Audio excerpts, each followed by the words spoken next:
Welcome to the 5th day of spring. This is Friday, day 5. We are here in Stardew Valley. We're looking at the fortune teller, though the mine isn't actually open, so it doesn't really matter what our luck is. But we're going to check it anyway.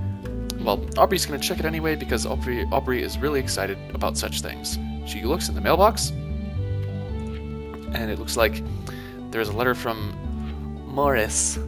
To our valued Joja Mart customers, our team members have removed the landslide caused by our drilling operation near the mountain lake. I'd like to remind you that our drilling operation is entirely legal, pursuant to initial L61091 Joja Amendment. Responsible stewardship of the local environment is our top priority. We apologize for any inconvenience this accident may have caused. As always, we value your continued support and patronage. Morris, Joja Customer Satisfaction Representative. Well, having read that letter from Morris, Aubrey feels a very conflicted set of emotions inside of her heart. Because on the one hand, she's very excited about going adventuring, which actually she can now do because the spirits are happy. So that's exactly what she's going to do. On the other hand, she pretty much hates Joja Corp and also Morris in particular. She thinks that Morris is a bit of a snake. In fact, not a bit of a snake. She thinks that Morris is a massive snake, but not even like the cute, cuddly, python-y snakes that are sometimes kept as pets.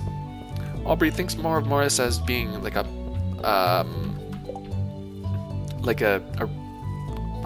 viper with fangs and venom and a whole fuck ton of just piss and vinegar. These are not happy snakes, they're angry snakes. Alright, Aubrey comes across a help wanted sign at Pierre's shop, but from Pam, who's looking for some carp to eat in front of the TV. Actually, this wouldn't be a bad thing to do, Aubrey thinks to herself. But she wants to make sure that it's doable in the time frame that she has allotted, which it is. 2 days. She'll go adventuring tonight, and then tomorrow she'll go and catch a carp and bring it over to Pam. Perfect. Aubrey is quite happy with this plan, and she sets out in the direction of the previously blocked off mine, fully expecting to see a completely half-assed cleanup job after the landslide caused by Joja Corp. However, she frankly couldn't care less as long as there is a way for her to get into the mine. And she finds her way into a cutscene where this guy with a cape, Marlin, is standing over a hole in the ground with a ladder on it. And he says,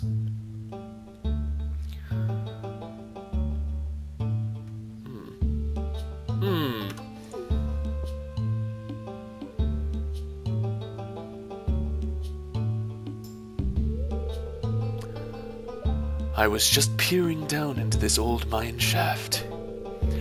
It's been abandoned for decades. Still, there's probably good ore down there. But a dark place, undisturbed for so long. I'm afraid ore isn't the only thing you'll find. He looks at Aubrey. Here, take this.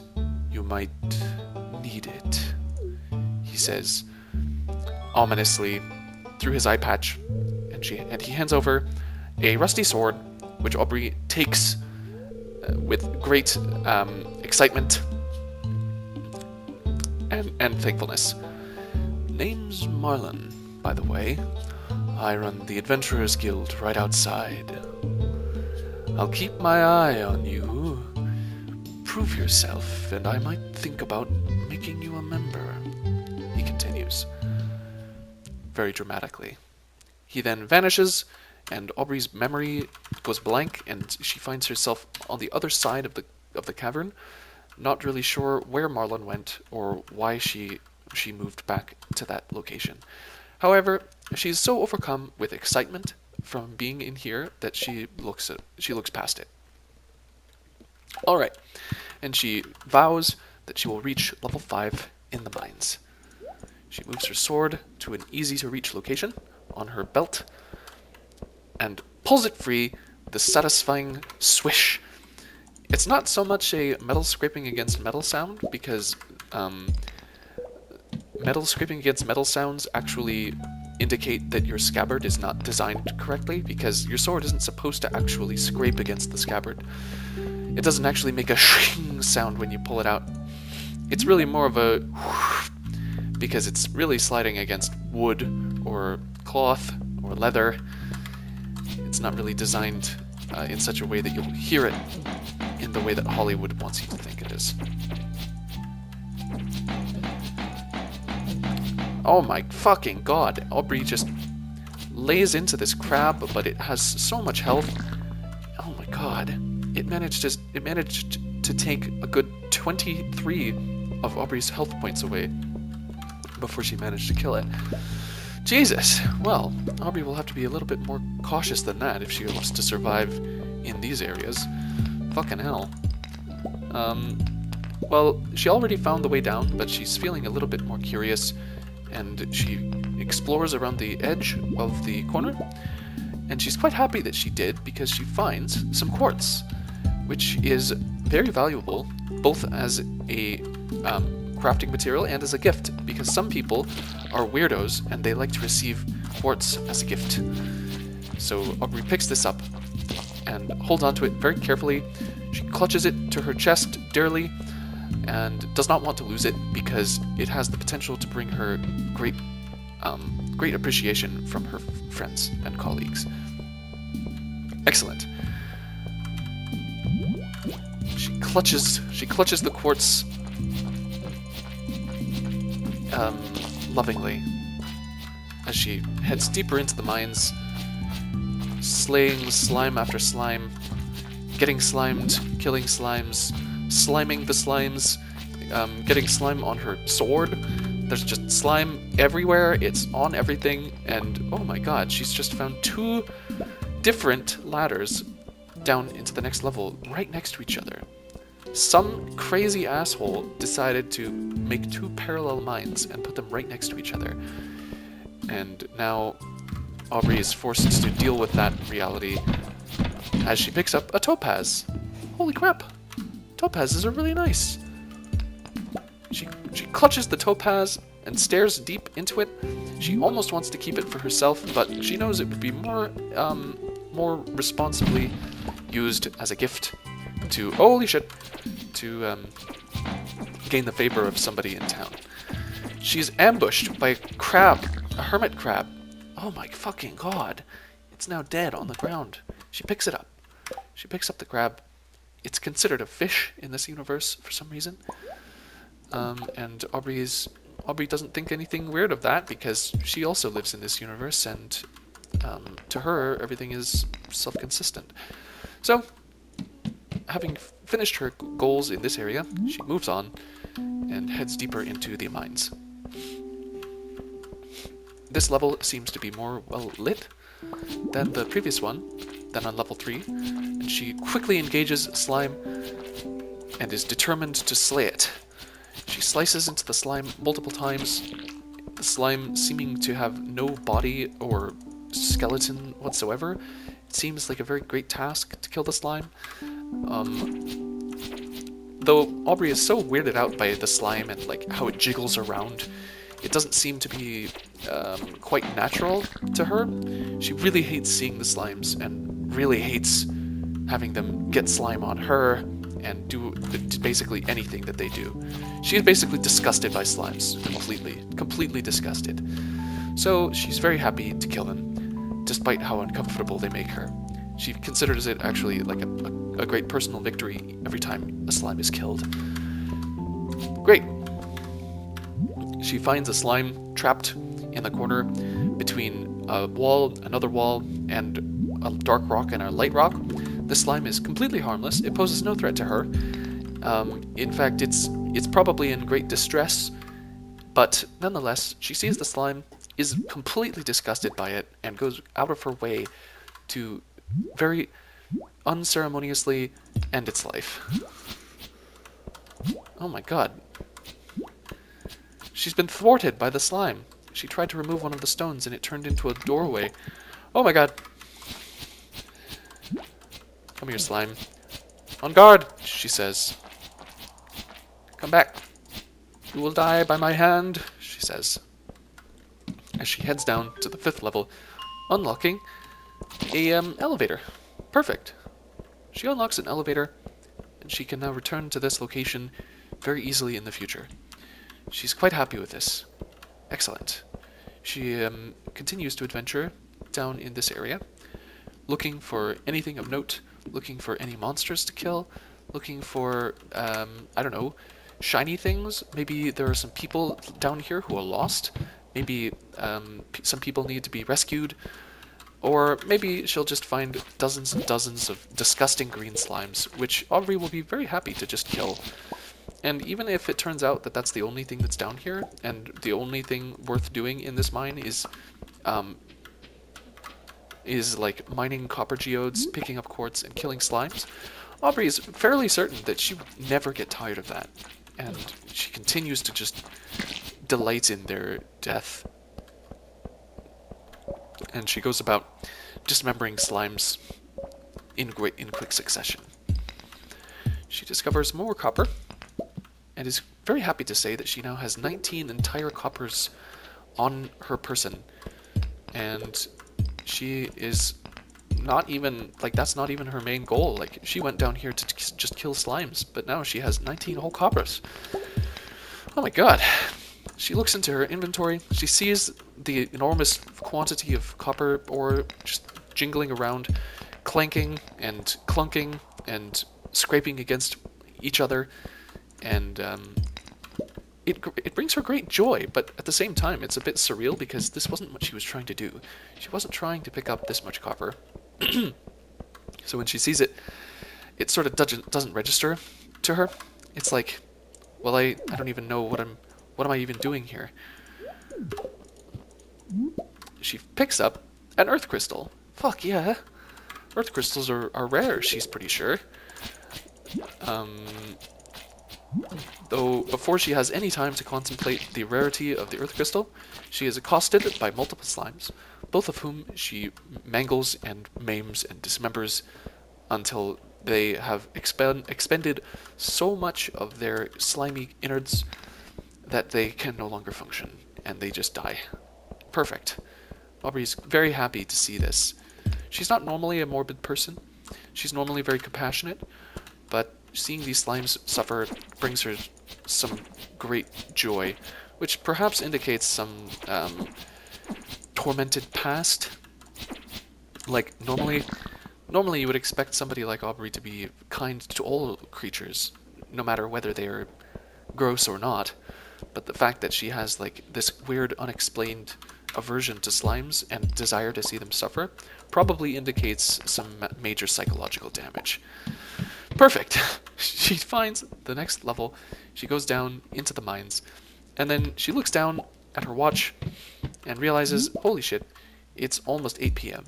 I need to get the funk out of this area before it turns too late and I die horribly. She also glances down at her skin, arms, hands, various appendages, and notes that she's quite injured, actually, and kind of exhausted. She does not want to die down here at all. And then she picks up a cave carrot. Oh my god! Which restores some health and energy. Perfect.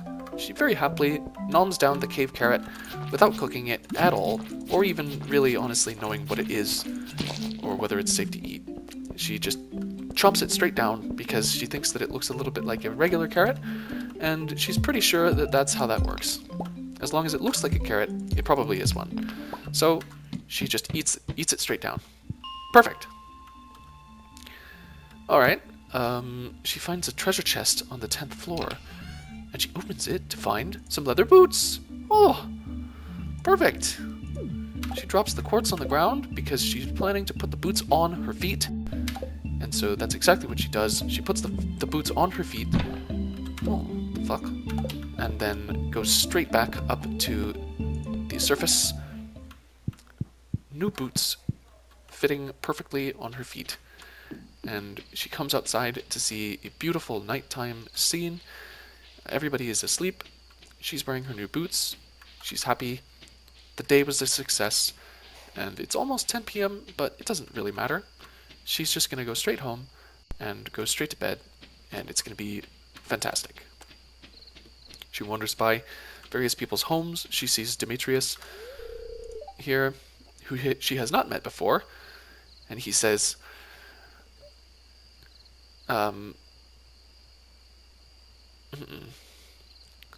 "Greetings, I'm Demetrius, local scientist and father. Thanks for introducing yourself," he says.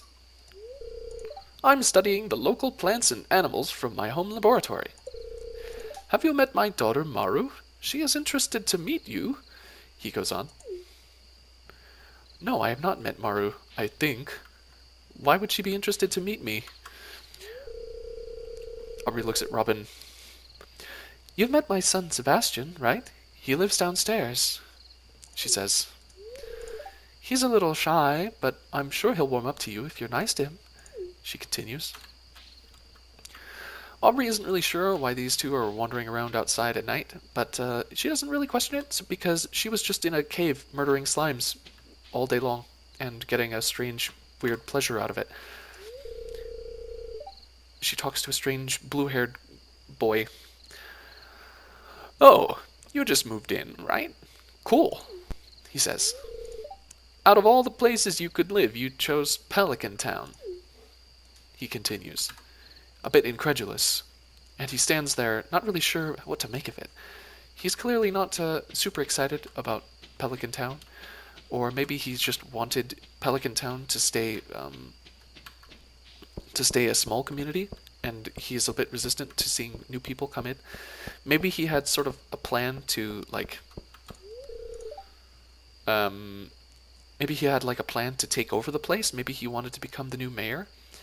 And now that Aubrey's here, Sebastian is a little bit discouraged because he can tell right away that Aubrey is way more competent than he is, and he knows that he's got his work cut out for him. Aubrey moves away and comes upon Pierre, who's wandering around at 11 p.m. Oh, of course, it's Friday night. That's when everybody hangs out at the saloon. That's why they're all running around, she realizes.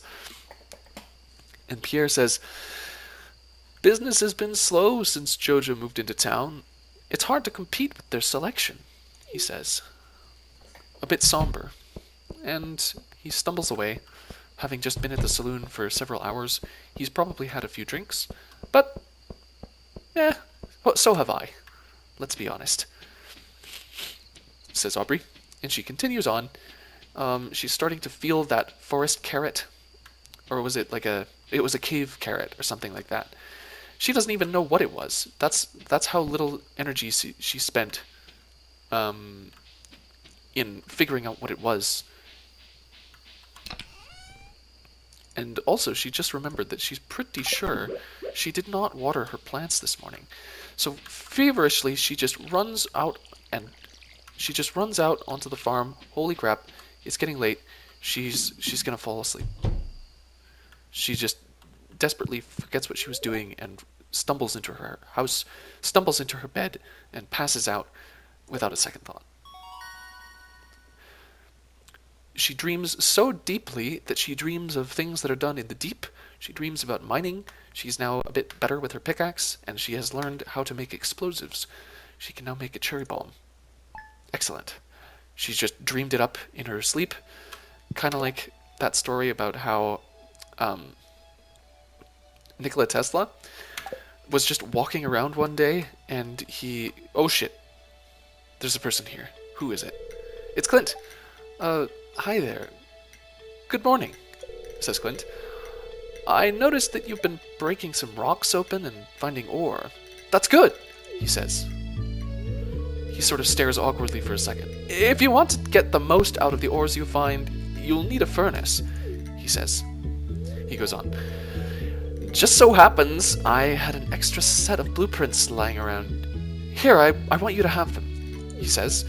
And he hands over the blueprints, and they look beautiful. They're written in AutoCAD. They've been printed on fancy engineering paper, like drafting paper.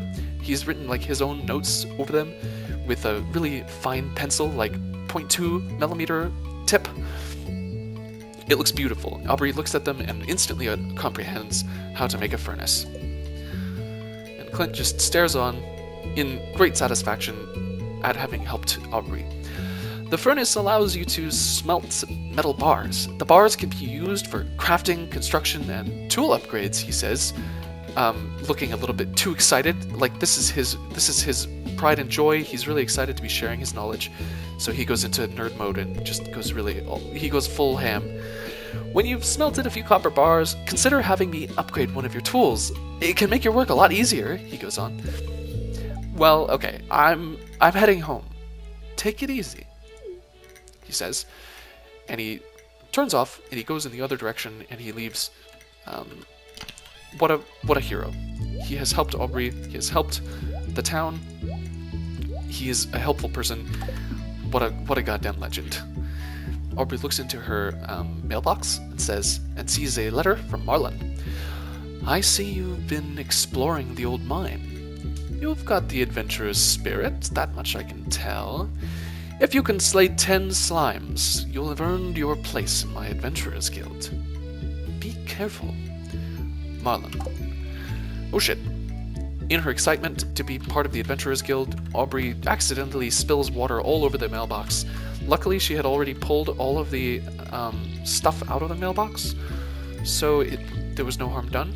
But if there had been any more letters in there, they would have been completely soaked through due to her fumble, her Butterfingers moment. Okay, great. She ran over to her farm plot and started to dutifully water all of her plants, every single one, but then it's been so long she hasn't actually ever refilled her watering can, so she ran out of water. Luckily, she can refill it in the river. It's not really a river, it's more of like a creek. And she's getting a lot of cardio running back and forth between the creek and the plants. But it's a good thing because she's going to need that cardio if she wants to develop her adventuring capabilities.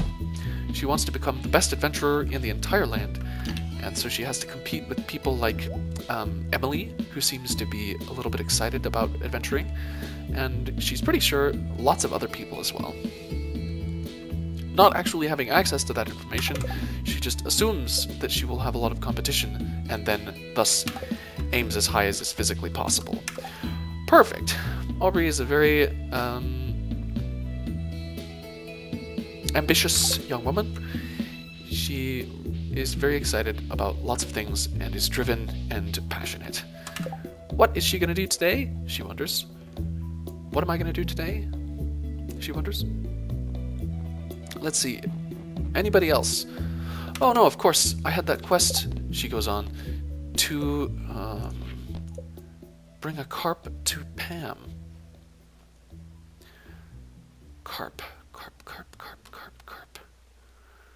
So, not knowing how to get a carp, Aubrey peers into her mind's eye and attempts to divine the information necessary to acquire a carp. West side of the mountain lake near the mines, it says.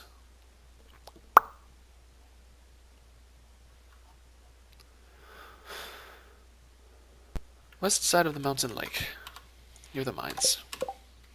That'd be this thing, and the west side is the one on the left. Perfect, so Aubrey is on a quest now to bring Pam a carp. She's feeling a little bit conflicted because Pam isn't her favorite villager. Pam is a little bit scary to Aubrey. Aubrey's a little bit worried that she will end up like Pam if she's not very careful. But on her way to the lake, she runs into Lewis. Oh, hi there, he says. standing in front of the old community center. Aubrey stands up right next to him, and they both stare at the run-down, dilapidated building that is overrun with vines and is just generally in disarray. Disrepair. "What an eyesore," he says. They look at each other. "This is the Pelican Town Community Center. Or what's left of it, anyway," he says, looking off to the side with shifty-looking eyes as though he's partially responsible. Aubrey looks, then Lewis looks. They both stare at the rundown building once again. "It used to be the pride and joy of the town, always bustling with activity." A slight hint of a smile crosses his lips, but then he remembers. "Now, just look at it. It's shameful," he says. "These days, the young folk would rather sit in front of the TV than engage with the community." He goes on rather a bit too quickly. He immediately regrets what he's saying. "But listen to me, I sound like an old fool." He walks a bit closer. "Joja Corporation has been hounding me to sell them the land so they can turn it into a warehouse," he says. "Pelican Town could use the money, but there's something stopping me from selling it. I guess old-timers like me get attached to the relics of the past. Ah, well. If anyone else buys a Joja Corp membership, I'm just gonna go ahead and sell it," he says, resigned. He doesn't believe there's anything he can do to save this community center now. "Here, let's go inside," he says. Lewis, this looks a little bit like a trap, Aubrey thinks, but Aubrey is pretty sure she can trust Lewis. After all, everybody knows him. He couldn't possibly be a serial killer, could he? What's this?" "I guess Vincent and Jazz must have been playing in here," he says, looking around at the various weird things that have been popping up inside the building. "This place is even more dilapidated than I remember," he goes on. "Well, Lewis, it's probably because it's been some time since you were in here last, and it has become more dilapidated over time," thinks Aubrey. A strange creature pops up out of nothing in the area behind Lewis. "What?" he says. "What?" he says. He looks around, but the creature pops out of existence before he can see it. "What's the matter? Are you ill?" He asks, with concern in his eyes. Aubrey looks down, a bit ashamed that she may be going crazy, maybe seeing things that aren't there. She's thinking back to the events of yesterday, how she went down into the mines and killed like 20 slimes and got some sick pleasure out of it. And she's pretty sure that that creature that just popped in and out of existence looked a little bit like a slime, but maybe like a less fell form of a slime, like a slime before it turned into an evil thing. A good slime, maybe. Though she's not exactly sure what that thing was, but seeing that it looked a little bit like a slime put her on edge. Maybe she's going a little bit crazy. Maybe she's having visions. Maybe the spirits of the slimes have come to exact retribution, and she feels a little bit guilty, a little bit scared. She's not really sure what's going on, or whether she's crazy. Lewis goes on, "You saw something? I wouldn't be surprised if this place was full of rats." The creature pops into existence behind Lewis again, and he turns around. Too slow to see it. He did not see it once again. "You're worrying me, Aubrey," he says slowly, his eyes darting back and forth. "Look, I think I'm going to head home. I need some lunch," he says. And he turns around and he leaves. Aubrey's staring down at the floor, ashamed. "Hey, I'll keep this place unlocked from now on. Maybe you can help catch that rat if you have some extra time," he says, trying to convince himself that Aubrey isn't crazy. And he turns around and he finally leaves. Strange. I'll have to come back and explore this building further, Aubrey thinks to herself. She ends up outside the community center, and realizes that she has a quest. She was on a mission. She was going to capture a carp. So she's determined she will catch that carp, she will bring it to Pam, and she will avoid turning into Pam in her late 40s. She's very scared of turning into Pam and wants to become an active member of the community in an effort to stop that from happening. So she sits down right in front of the mountain lake and starts to fish.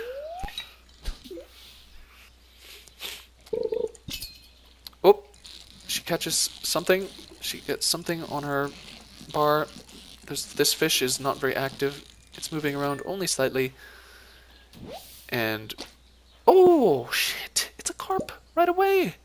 Oh, right away. The very first thing that Aubrey catches is a carp. Beautiful. She now has the carp in her inventory, but no rush. She can bring the carp to Pam at any time today, so it's no problem. She catches another fish on her line. This one is a little bit more feisty. It's moving around a little bit more. It's resisting being caught, but Aubrey is an expert at problem solving, and despite not having a lot of experience with fishing, she's fairly certain that she understands how to catch fish. And she pulls out a chub, which is exactly 1 foot in length. She sees out of the corner of her eyes something moving in the distance. She's not sure what that is. And she can't see it because the UI is in the way. Is that Linus? Linus? Is that you? She calls, unable to actually see. It is Linus. Perfect. This is fine. She pulls out another chub. Excellent. Fucking fantastic. She goes up to Linus, having confirmed that he's not a caveman. He's not dangerous. He's just a mountain-dwelling vagabond. And so she talks to him. I'm happy by myself, you know, He says. I don't need new friends. He goes on. Okay, Linus.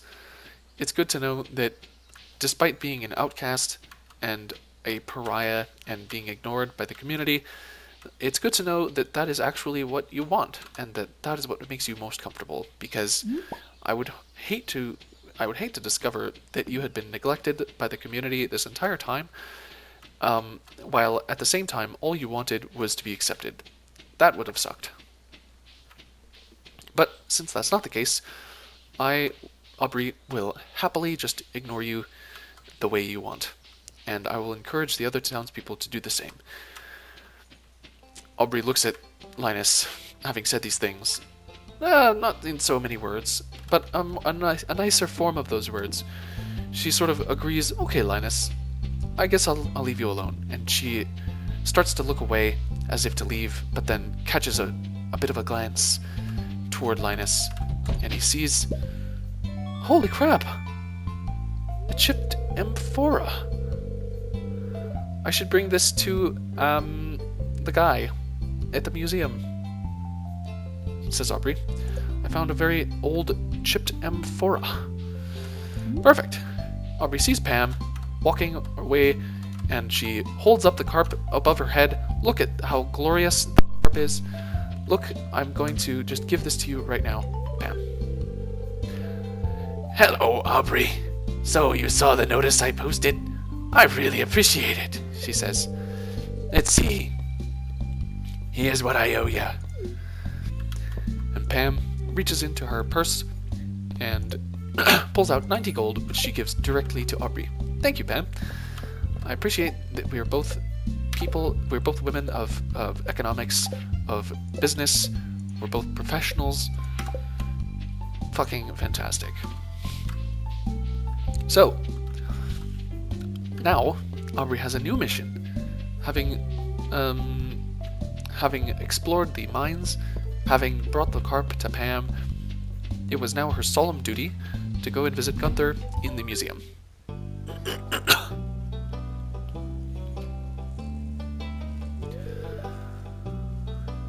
Abysmal, he says.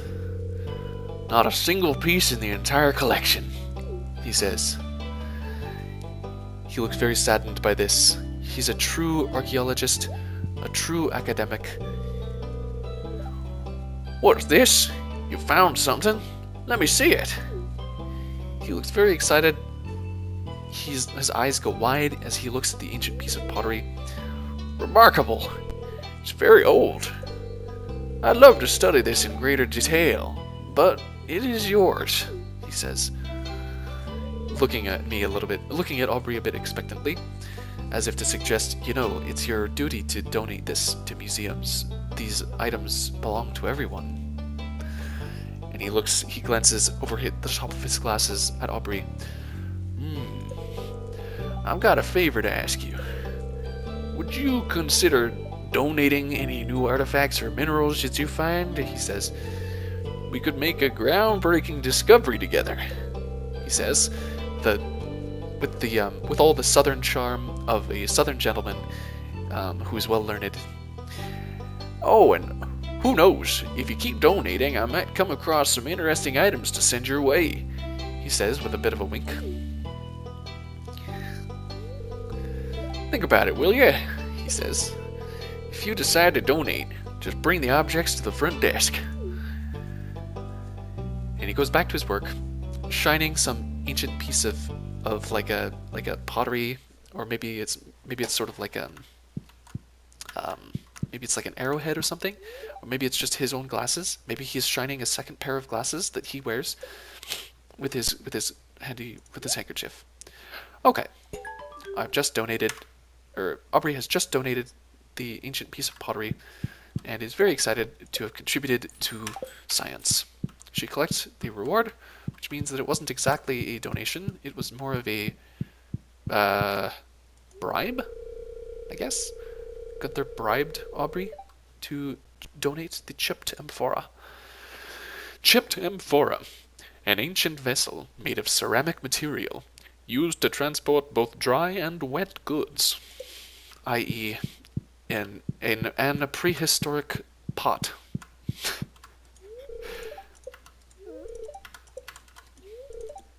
Aubrey sees the book and desperately wants to read it, but somehow it's just not working. She's not sure how it works. She goes up and sees Lewis talking to Gunther.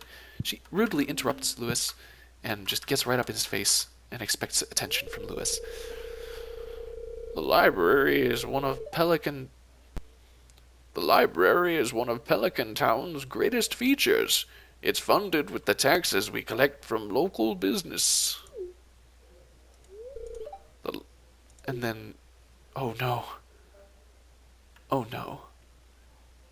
Lewis, you've been infected. Not you. Not you too, Lewis. Aubrey is filled with despair. Everyone that she knows is being infected with the repetition virus. She does not know what to do. It is very scary. Though not sure what to do about it, she decides not to mention it to anyone and to just go about her day as though it wasn't happening. Perfect, that should probably work for a little while at least, she thinks. I used to love looking at the clouds, but I have trouble seeing them these days, says Evelyn. My eyes just don't work as well as they used to, she says with a bit of a sad face. Poor Evelyn. She wants to look at the clouds. Aubrey wonders, I wonder if I can get some nice, corrected spectacles to give to Evelyn so that she can actually see. Does she have glasses? She wonders. Last time I looked at Evelyn, I don't think she had glasses. Maybe she needs glasses. Aubrey continues. Maybe I should go and talk to the doctor guy. What's his name?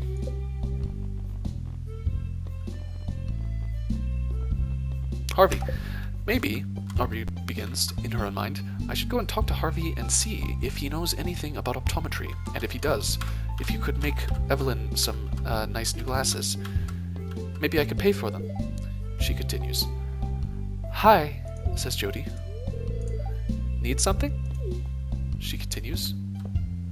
She stares at Aubrey with nothing else to say. Aubrey sees Caroline sitting there with Jody. Whoops. Oh, fuck. Caroline had said something about Abigail being full of doom and gloom, I'm pretty sure. And she continues, "Maybe I'm just too old to understand." Aubrey didn't catch the first half of that. She feels a little bit bad for not having paid attention. But, Christ, it's not her fault that everybody else is so boring all the time. She stumbles into Pierre's shop and realizes that there is nothing else for her to do in this shop. She's not really sure why she came in. She feels as though maybe her time in the mines has poisoned her somehow. Like maybe she has, maybe she got some carbon monoxide poisoning and is now hallucinating just a bit. What the fuck? Aubrey looks behind the bar to see Emily. Aubrey is almost 99% certain that Emily was not there when she walked in the door, but now she is. How did she get there? Aubrey wonders. Maybe I am going crazy. Aubrey now is seriously considering formally questioning her own sanity. Aubrey is not certain at all that she is not insane. Hey, it's Leah. I love to decorate for the different seasons, she says.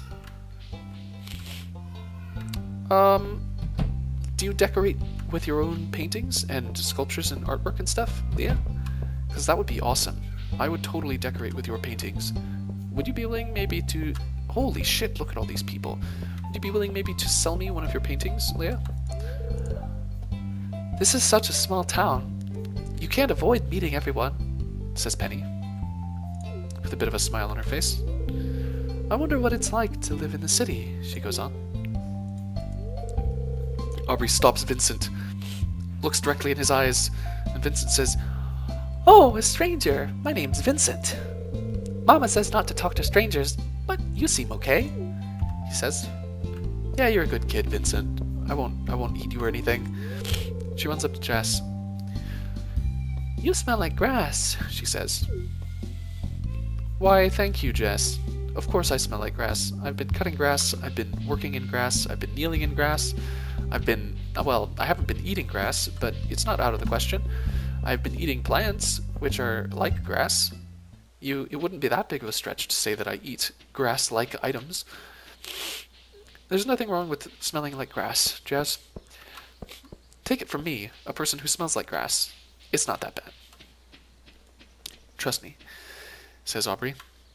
Of course, Aubrey is more fantasizing in her own head about saying those things, and she doesn't actually say those things, because she has long since walked away and is no longer anywhere near Jazz. Perfect. Well, it is about 6:50 p.m. on a Saturday, and Aubrey has accumulated a decent number of items, including a topaz that she intends to give as a present. But, not having any more seeds, Aubrey is not really sure what to do with herself. She feels a bit restless, and so she defaults to scaring chameleons out of their hiding place and forcing them to run away and blend in with the sand. Aubrey's fairly sure that she heard someone say that chameleons don't blend in with their surroundings, and that instead they change colors to express emotions. But having seen that chameleon just vanish into thin air causes Aubrey to question that explanation a little bit. She's not really buying it exactly, because how could chameleons not blend in with their surroundings if that's exactly what she's seeing? Aubrey is a practical woman. She likes to believe in the evidence of her own eyes. Holy shit! She comes across a shrine in the side of the mountain on her property. She looks at the shrine. Aubrey, wait for my return on the dawn of your 3rd year, Grandpa. A handwritten note from Grandpa? A shrine dedicated to Grandpa? A strangely isolated portion of the farm that's illuminated by hidden lights? There's something spooky going on here. Aubrey thinks. I wonder if Grandpa's ghost is going to come back. That would explain a lot. If ghosts were real, holy shit, that would explain so many things. I would not have to question my sanity. I would not have to question what I saw in the community center. I would not have to question um, my sanity having seen the ghosts of the slimes that I murdered so unceremoniously. Holy shit, everything would just be so great if ghosts were real. Holy shit. Aubrey is so excited about the idea of ghosts. Oh shit! Digging through a pile of rocks. Digging through a pile of rocks, Aubrey receives a strange stone, this time with a capital S. And it's not even a stone, it's a geode. Some sort of crystal formation that. What's his name? Clint would be quite happy to break open for her if she brought it to him. But Aubrey is sort of hesitant to do that because she's fairly certain that Clint is just super awkward, and awkward not in a charming way, but sort of in a he's awkward, she thinks, in a way that is a bit suspicious because it sort of makes you feel like he has a crush on you. But at the same time, Aubrey is pretty certain that Clint does not have a crush on her.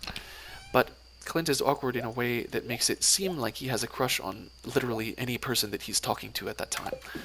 So Aubrey's a little bit uncertain and maybe doesn't really want to engage in that kind of conversation. Although, having these thoughts, she promptly stops herself and realizes, oh my god, I don't even know anything about Clint. Why am I making these snap judgments? Why am I here on this farm? Why have I decided to flip my entire life upside down and then start judging the people around me based on things that are completely insubstantial? Holy shit, I am such a bad person. And Aubrey just cannot contain the emotions that she's feeling. She feels so bad instantly already about judging Clint. And as a result, she decides that she will go and talk to Clint first thing in the morning. Yeah, tomorrow, Sunday, first thing she will do is go and talk to Clint and be as nice to him as she possibly can, because she's not the kind of person to just judge people and let those thoughts grow rampant. Great. Okay, Aubrey feels a lot better about herself after making that realization and after catching herself in the act of being insensitive. Excellent. She heads straight to bed and has a wonderful sleep.